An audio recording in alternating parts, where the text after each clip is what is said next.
رسول کی دہلیز پہ آگے بلال رکا. بلال نے کہا مالک یہ علی کے بغیر اذان سننا چاہتے ہیں.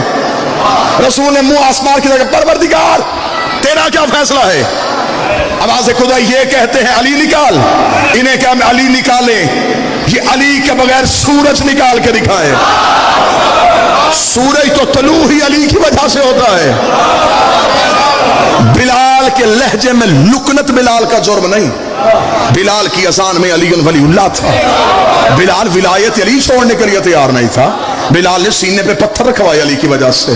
اس نے کہا میں علی نہیں چھوڑوں گا. مجھے علی نے تو بتایا ہے کہ محمد رسول ہے. مجھے محمد نے تو بتایا ہے کہ اللہ وحدہ لا شریک ہے. اور پھر یہ تو سنی کتابوں میں لکھا ہے کہ جب حضرت بلال کو فتح مکہ کے وقت رسول نے خانہ کعبہ کی چھت پہ بھیجا تھا کہ جا بلال جا کے کعبے کی چھت پہ اذان دے. بلال کعبے کی چھت پہ آیا اور کعبہ علی کا گھر ہے.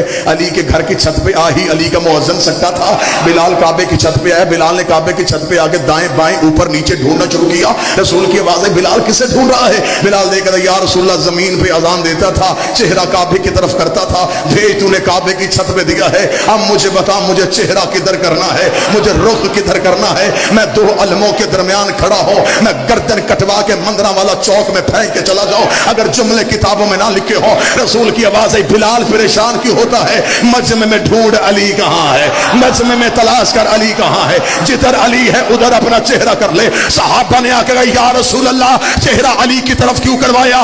رسول کی آواز ہے یا علی انت مثل الکعبہ, اے علی تو میری امت میں کعبے کی مثال ہے. کتنا بدبخت ہے وہ نمازی جس کی نماز ہے کعبہ ہے.